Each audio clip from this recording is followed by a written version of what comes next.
სოფლის მეურნეობის სამინისტრომ საქართველოს გაერთიანებული სამელიორაციო სისტემების კომპანიასთან ერთად ლამი მისაქციელი სარწყავი სისტემის რეაბილიტაცია დაიწყო. პროექტის დასრულების შედეგად მცხეთის მუნიციპალიტეტის 8 სოფლის 2200 ჰექტარი სასოფლო-სამეურნეო მიწის ფართობით მოირწყვება. სარეაბილიტაციო სამუშაო კომპანიამ 2014 წლის დეკემბერში დაიწყო და აპრილში დასრულდება.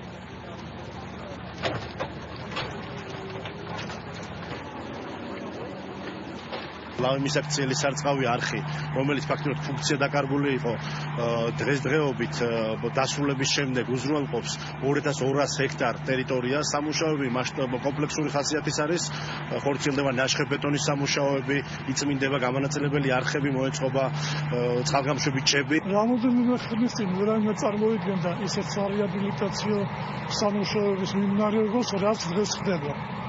ეს სამუშაოა, რომელიც მთელ სოფლის მეურნეობას დააყენებს ფეხზე.